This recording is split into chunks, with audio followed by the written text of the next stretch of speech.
বৈশ্বিক বহুমাত্রিক নিরাপত্তা চ্যালেঞ্জ, তথ্য ও সাইবার যুদ্ধ মোকাবেলায় প্রেসিডেন্ট গার্ড রেজিমেন্টকে আধুনিক ও যুগোপযোগী প্রশিক্ষণের মাধ্যমে নিজেদের প্রস্তুত রাখার আহ্বান জানিয়েছেন প্রধানমন্ত্রী তারেক রহমান। আজ ঢাকা সেনানিবাসে পিজিআরের ৫১তম প্রতিষ্ঠা বার্ষিকীর অনুষ্ঠানে যোগ দিয়ে তিনি বলেন, দেশের সার্বভৌমত্ব রক্ষায় দেশপ্রেম, নিয়মানুবর্তিতা, পেশাদারিত্বের কোনো বিকল্প নেই। কঠোরভাবে মেনে চলতে হবে চেইন অব কমান্ড। মোহাম্মদ হুসাইনের প্রতিবেদন।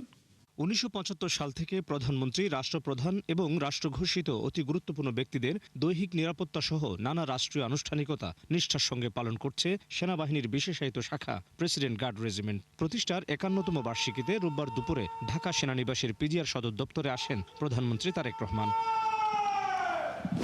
এ সময় তাকে দেয়া হয় গার্ড অব অনার। পরিদর্শন বইয়ে সই করে আঙিনায় একটি গাছের চারা রোপণ করেন Tarique Rahman. Colour expert dark sap এবং মাইল্ড অন হ্যান্ডস টেকনোলজি সমৃদ্ধ অরিক্স অ্যাডভান্স ডিটারজেন্ট পাউডার, আপনার লন্ড্রি এক্সপার্ট।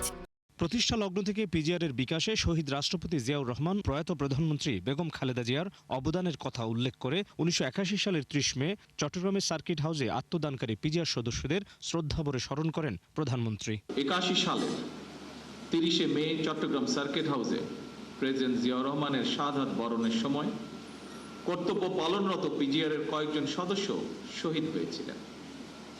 আজকের এই দিনে আমি পিজিআরের সেই সকল শহীদদের গভীর শ্রদ্ধার সঙ্গে স্মরণ করছি। তিনি বলেন, বর্তমান সময়ের নানামুখী চ্যালেঞ্জ মোকাবেলায় আধুনিক ও যুগোপযোগী প্রশিক্ষণের মাধ্যমে নিজেদের প্রস্তুত রাখতে হবে।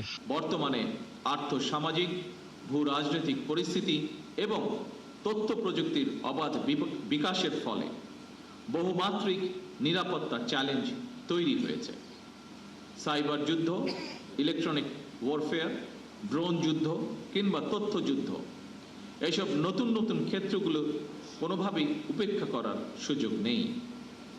এইসব বহুমাত্রিক চ্যালেঞ্জ মোকাবেলায় শুধুমাত্র পিজিআরই নয়, প্রতিটি বাহিনীকেই আধুনিক এবং সময়োপযোগী প্রশিক্ষণের মাধ্যমে নিজেদেরকে সার্বক্ষণিক প্রস্তুত রাখা অত্যন্ত জরুরি। জনসভা, বিভিন্ন কর্মসূচিতে নেয়া নিরাপত্তা কৌশল যেন সরকার প্রধানকে জনগণ থেকে দূরে ঠেলে না দেয়, সেদিকে খেয়াল রাখার নির্দেশনাও দেন সরকার প্রধান।